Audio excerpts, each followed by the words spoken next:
Hello everyone, welcome back once again. आशा करता हूँ आप अच्छे होंगे, आपकी पढ़ाई अच्छी चल रही होगी।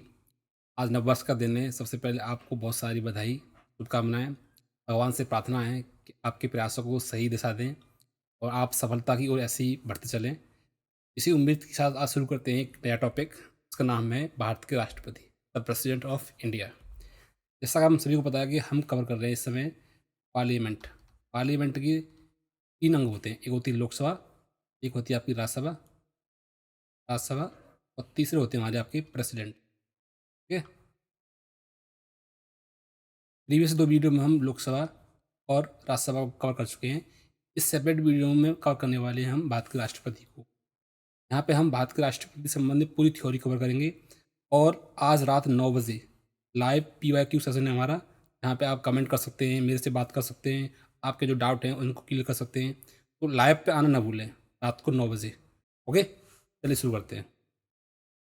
राष्ट्रपति को टॉपिक को शुरू करने से पहले 4 पॉइंट आपको याद होना चाहिए। ये 4 पॉइंट पॉइंट नहीं है बल्कि 4 क्वेश्चन हैं।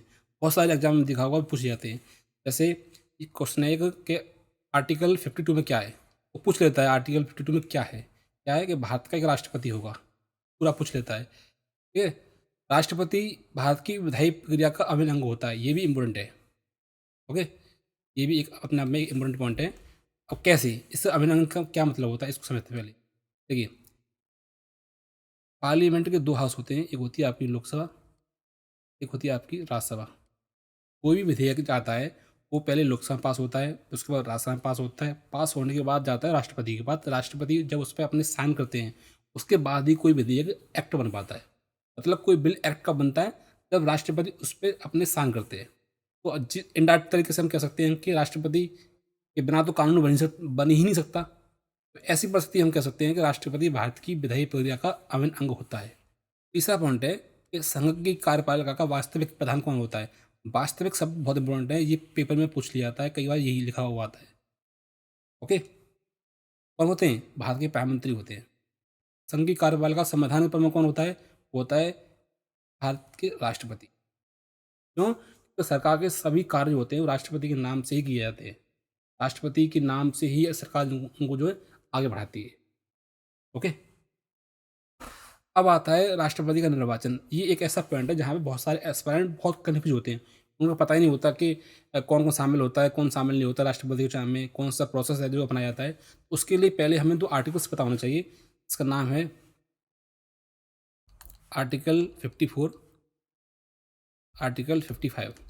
ये दो आर्टिकल आपको पता होना चाहिए जो राष्ट्रपति के निर्वाचन से संबंधित है। आर्टिकल 54 में लिखा है कि राष्ट्रपति का निर्वाचन किन किन लोगों से मिलकर बनता है। ठीक है। और आर्टिकल 55 में लिखा है कि राष्ट्रपति का चुनाव कौन सी पद्धति से किया जाता है। जैसे ये लिखा है ना, ये वाला, ये लिखा है आपका जो है आर्टिकल 55 में। ओके, तो राष्ट्रपति का चुनाव होता है वो लोकसभा, राज्यसभा, राज्यों की विधानसभाएं एवं केंद्र शासित प्रदेशों की विधानसभाओं के निर्वाचित सदस्यों द्वारा किया जाता है।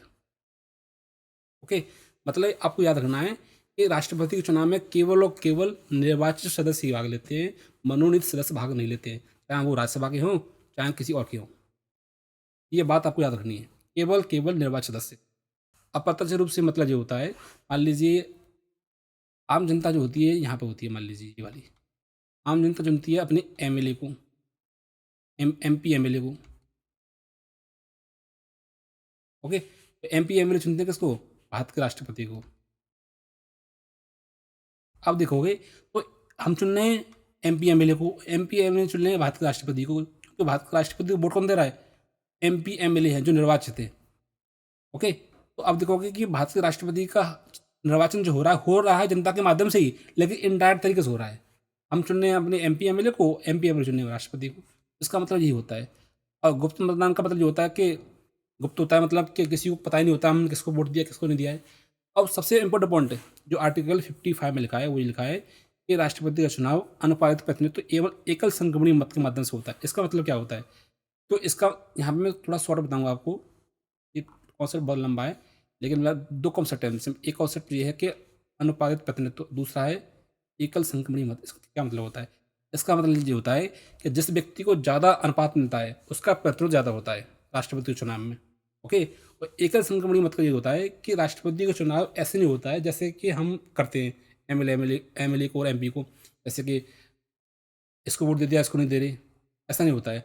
वहाँ जो होता है कि एक बैलेट पेपर होता है, वहाँ पे प्रेफरेंस भरी जाती है कि हम पहले को इसको वोट देंगे, पहले नंबर हम इसको रख रहे हैं। जैसे आपने देखा होगा कि हम कभी जॉब का जो फाइनल रिजल्ट आता है उसके बाद हम प्रेफरेंस भरते हैं कि हमें ये जॉब चाहिए, ये नहीं चाहिए। या बीएड की जब काउंसलिंग होती है तो पूछते हैं कि ये कॉलेज चाहिए हमें पहले पे, दूसरे पे ये कॉलेज चाहिए, तीसरे पे ये कॉलेज चाहिए।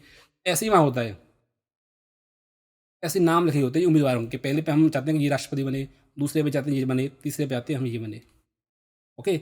उसके बाद क्या होता है कि मान लीजिए आप मैंने वोट किया, मेरे वोट में जो पहले नंबर में जो था वो व्यक्ति चुनाव हार गया, ये चुनाव में बहुत पीछे रह गया, तो इसका मतलब ये नहीं कि मेरा वोट खराब हो जाएगा।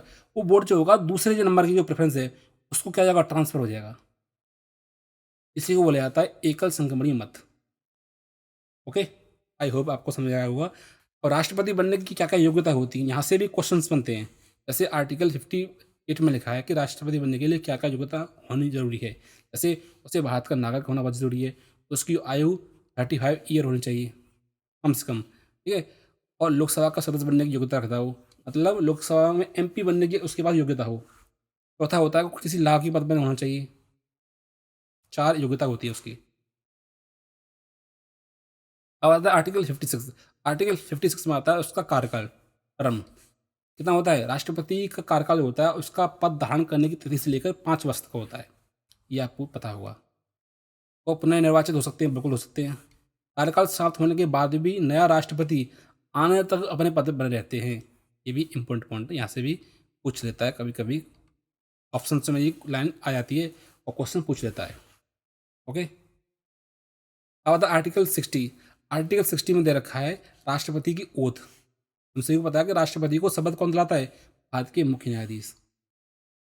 अब अगर भारत के मुख्य न्यायाधीश एब्सेंट है तो कौन दिलाएगा, सर्वोच्च न्यायालय के वरिष्ठ न्यायाधीश। दोनों पॉइंट इंपोर्टेंट है और जो आर्टिकल आपको याद रखना है, ये भी दोनों पॉइंट आपको याद रखने हैं। अब आता है बहुत ही इंपॉर्टेंट पार्ट शुरू होता है भारत के राष्ट्रपति से संबंधित, जहाँ से लगातार क्वेश्चन आपके हर एग्जाम में मिलेंगे। वो है राष्ट्रपति की शक्तियाँ, मतलब राष्ट्रपति कौन से कार्य कर सकते हैं, कौन से नहीं कर सकते, वो सारा यहाँ पे दे रखा है। जैसे राष्ट्रपति शक्तियाँ में देखोगे तो पहली आती हैं कार्यपालिका शक्तियाँ, एग्जीक्यूटिव पावर्स, मतलब एज ए सरकार का हिस्सा होने के नाते वो क्या क्या कर सकते हैं।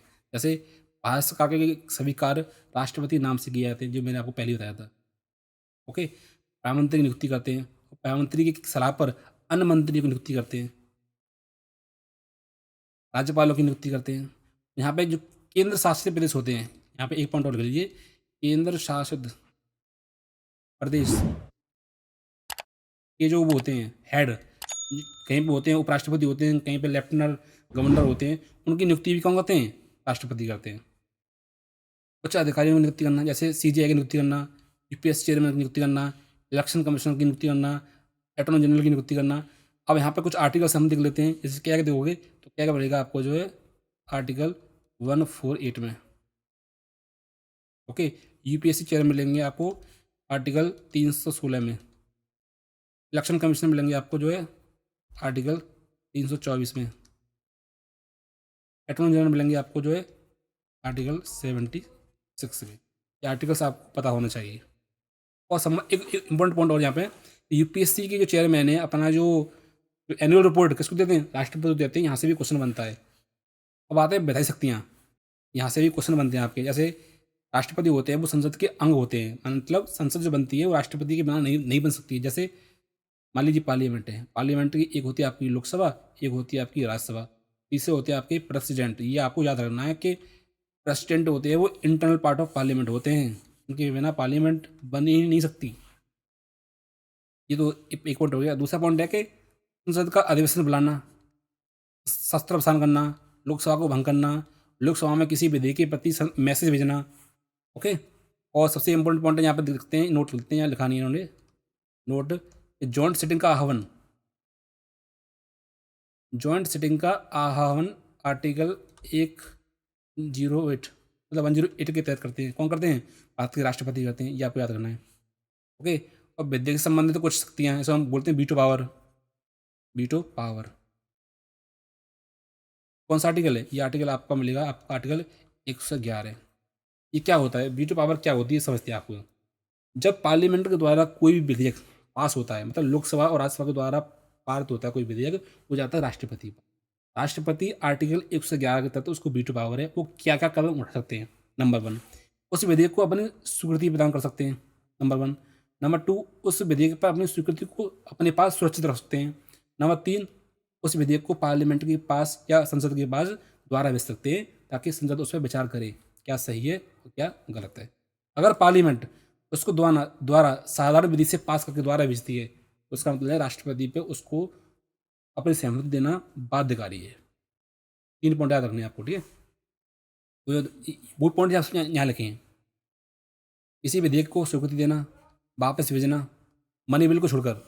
मनी बिल को आप वापस नहीं भेज सकते, क्योंकि वो जनता का बिल होता है। मनी बिल जनता का बिल होता है, क्योंकि वो जनता के हित से जुड़ा होता है। इसलिए जनता के हित को ही अगर राष्ट्रपति इग्नोर करेंगे, तो फिर तो सरकार क्या कर रही है, सरकार की हार मोली जाएगी वो तो, ठीक है। आप पॉकेट वीटो रख सकते हैं, रोक कर रख सकते हैं। मतलब पॉकेट वीटो का मतलब ये होता है कि न तो आप उस पर स्वीकृति दे रहे हैं, न स्वीकृति को आप नहीं मतलब वापस भेज रहे हैं बिल को। क्या कर रहे हैं, अपने जेब में रख लिया आपने वो, ना हाँ कर रहे हैं ना कर रहे हैं। उसी को बोला जाता है पॉकेट वीटो थोड़ा में है। एक इम्पोर्टेंट पॉइंट है यहाँ पे कि मनी बिल राष्ट्रपति की सिफारिश के बिना पेश नहीं किया जा सकता। यहाँ से क्वेश्चन बनते हैं, और ये मैंने पिछले 3 क्लासों में लगातार इसको मैं बताता चला आ रहा हूँ। याद रखना, मनी बिल राष्ट्रपति की सिफारिश से पेश किया जाता है, और केवल लोकसभा में पेश किया जाता है, राज्यसभा में नहीं। और मनी बिल से कौन सा आर्टिकल है, आपको आर्टिकल याद होना चाहिए। आर्टिकल पता है आपको, आर्टिकल 110। अध्यादेश जारी करने की शक्ति, ऑर्डिनेंस पावर, ये इंपॉर्टेंट पावर है, बहुत ही पावरफुल पावर बोली जाती है। आर्टिकल 123 में राज्यों के राज्यपाल के पास होती है, वो आर्टिकल 213 में, ठीक है। और आप देखोगे यूटी के राज्यपाल होते हैं, उनके पास होती है आर्टिकल 239 ए में। और आप दिल्ली की बात करोगे, तो दिल्ली के लिए अलग से प्रोविजन किया गया है 69 कॉन्स्टिट्यूशन अमेंडमेंट के माध्यम से, उनके लिए अलग से है 239 EB। ओके। अब होता क्या है, अध्यादेश क्या होता है। अध्यादेश एक प्रकार का क्या होता है, एक कानून होता है। मान लीजिए देश में, इसको हम एग्जाम्पल समझते हैं, मैं थ्योरी पर नहीं जाऊँगा, एग्जाम्पल समझते हैं। मान लीजिए हमारा देश है, ओके, जब वो समस्या आ गई, अब उससे हम कैसे निपटेंगे। निपटेंगे जब जब हमारे पास कोई कानून होगा। बिना कानून के हम नहीं निपट सकते, लेकिन कानून है वो अपर्याप्त है। ऐसी परिस्थिति में क्या करेंगे, मान लीजिए कानून बनाना पड़ेगा। अब कानून कब बनेगा, जब पार्लियामेंट सेशन में हो, पार्लियामेंट भी सेशन में नहीं है। ऐसी परिस्थिति में क्या करेंगे, ऐसी परिस्थिति में भारत के राष्ट्रपति आर्टिकल 123 के उपबंधों के अधीन ऑर्डिनेंस जारी करेंगे। ऑर्डिनेंस जारी करने के बाद में कानून होता है, ऑर्डिनेंस एक कच्चा कानून होता है, ताकि उस समस्या से हम क्या कर पाएँ, डील कर पाएँ। ओके। अब ये कानून जो होता है, वो इसकी जो वैधता होती है वो 6 वीक होती है। मतलब 6 वीक के अंतर्गत ये पार्लियामेंट में पास होना बहुत जरूरी होता है। अगर ये पास हो गया तो बन जाएगा ये कानून, नहीं पास हुआ तो 6 वीक के माध्यम से जो है खत्म हो जाएगा, मतलब अंडर 6 वीक खत्म हो जाएगा। इसलिए कहते हैं कि अध्यादेश की न्यूनतम अवधि होती है, मतलब होती है 6 वीक, और अधिकतम होती है 6 मंथ। क्यों, क्योंकि पार्लियामेंट के सेशन आने में अधिक से अधिक 6 महीने का समय हो सकता है, बस उससे ज़्यादा नहीं हो सकता। तो कब लाया था ये, जब संसद का सत्र नहीं चल रहा हो, ओके, तत्काल कानून लाने की आवश्यकता हो। ये 2 कारण आपके पास होना चाहिए। और तीसरा पॉइंट आप लिख लीजिए यहाँ पे। तीसरा पॉइंट ये है कि ऑर्डिनेंस के माध्यम से बनाया गया कानून और पार्लियामेंट के द्वारा बनाए कानून के समकक्ष होता है, उससे कम नहीं होता है, न ज़्यादा होता है। आप कल ये नहीं कर सकते ये तो पार्लियामेंट द्वारा पास ही नहीं है, ऐसा नहीं। ऑर्डिनेंस की वही क्षमता है जो पार्लियामेंट द्वारा बनाए कानून की है। अब आते हैं राष्ट्रपति की न्यायिक शक्तियों पर आते हैं, ये भी इम्पोर्टेंट है। ये आप याद रखना, आर्टिकल को 72 में का जो उल्लेख किया गया है। राष्ट्रपति को दया याचिका स्वीकार करने का अधिकार है, ये आपको पता होना चाहिए। जैसे सजा को माफ़ कर सकता है, हटा सकता है, और उसको स्थगित भी कर सकता है। राष्ट्रपति की दया शक्ति मृत्युदंड पर भी लागू होती है, मतलब वो मृत्युदंड को भी माफ़ कर सकता है। एक पॉइंट और है कि भारत के राष्ट्रपति जो सेंट्रल लॉ होती है उनके अंतर्गत जो सजा होती है उसको माफ़ करता है। ओके। मिलिट्री जो कोर्ट होते हैं उनके द्वारा दी गई सजा को भी माफ़ करता है भारत के राष्ट्रपति। लेकिन राज्यपाल के पास ये अधिकार नहीं होता है। राज्यपाल केवल राज्य कानूनों के अंतर्गत पाई गई सजा को माफ़ करते हैं, एक्सेप्ट डेथ पेनल्टी को, ठीक है। मतलब डेथ पेनल्टी को छोड़कर जो राज्य कानून के अंतर्गत जो सजा मिलती है उनको क्या दिखते हैं, राज्यपाल दिखते हैं। अब व्यक्ति शक्तियाँ क्या हैं, राष्ट्र यहाँ से क्वेश्चन बनते हैं। मतलब राष्ट्रपति की फाइनेंशियल पावर है वो क्या है। जैसे बजट राष्ट्रपति के नाम से पेश किया जाता है, ये आप याद रखना। बजट कौन से आर्टिकल में ये लिख देते हैं, बजट है आर्टिकल 112 में। हालांकि बजट शब्द का संविधान में उल्लेख नहीं है, उसका जो जब बजट पढ़ेंगे उसको अलग से मैं बताऊंगा। कॉन्टीजेंसी फंड मतलब आकस्मिक निधि। आकस्मिक निधि में नेतृत्व किसका होता है? भारत के राष्ट्रपति का होता है। मान लीजिए देश में कुछ ऐसी स्थिति उत्पन्न हो जाए कि पैसा नहीं सरकार के पास और कदम उठाना बहुत जरूरी हो, तो राष्ट्रपति जो है अपने फंड से, जो उनके अंतर्गत होता है, क्या नाम उसका, कॉन्टीजेंसी फंड, आकस्मिक निधि, उससे पैसा जो है वो जारी कर देते हैं सरकार के कहने पर। फाइनेंस कमीशन गठन। फाइनेंस कमीशन कौन से आर्टिकल है ये आपको पता होना चाहिए। ये आपका जो आर्टिकल 280 में। मनी बिल राष्ट्रपति की पूर्व अनुमति से ही पेश किया था, कहाँ, लोकसभा में। और मनी बिल कौन से आर्टिकल में? मनी बिल आपका जो है 110 में। ओके। आपातकालीन शक्तियाँ ये क्या होती हैं? जैसे आर्टिकल जो होता है आर्टिकल 252 में, इसको बोला जाता है नेशनल इमरजेंसी। कौन लगाता है? प्रेसिडेंट लगाते हैं।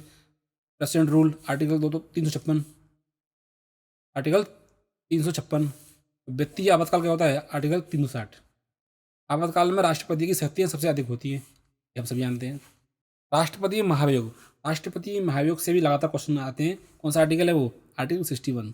ये कहता है कि भारत के राष्ट्रपति अगर संवैधानिक उपबंधों का उल्लंघन करते हैं या उनको न्यून करने की कोशिश करते हैं, तो आर्टिकल 61 के उपबंधों का अधीन महाभियोग प्रक्रिया के माध्यम से उससे पद से हटाया सकता है। उसी को बोलते हैं महाभियोग प्रक्रिया। महाभियोग प्रक्रिया कहाँ से ली गई है? यूएसए से ली गई है, ये आपको याद करना है। आर्टिकल 61 में ये 2 क्वेश्चन तो आपको हो गए, एक क्वेश्चन ये और एक क्वेश्चन ये पूछ जाते हैं। प्रक्रिया ये होती है कि महाभियोग की प्रक्रिया संसद के किसी भी सदन में शुरू की जा सकती है, चाहे लोकसभा हो चाहे राज्यसभा हो। मतलब पार्लियामेंट के 2 हाउस होते हैं, एक होता है लोकसभा, कोई होती है राज्यसभा। दोनों हाउस में पेश किए जा सकते हैं, याद रखना आप, यहाँ भी और यहाँ भी। ठीक है। और विशेष बहुमत से पास होना आवश्यक होता है महाभियोग को। 1 2 अब तक भारत के किसी भी राष्ट्रपति का महाभियोग नहीं लगाया गया है। हालांकि अभी जो है मद्रास हाई कोर्ट, शायद मद्रास हाई कोर्ट की जो जज हैं उनके खिलाफ महाभियोग की पेशकश की गई है। हालांकि वही पेंडिंग में है, उसका कुछ हुआ नहीं है, तो याद रखना है आपको। ठीक। तो ये थी आपका जो है भारत के राष्ट्रपति से संबंधित थ्योरी। आज रात 9 बजे मैं आपको मिलता हूँ टॉप 50 PYQ के साथ में लाइव, जहाँ पे हम और आप जो उनको सॉल्व करेंगे, जानेंगे कि how to solve PYQ with right approach. Okay, मिलते हैं नए टॉपिक के साथ नई वीडियो में। Thank you so much.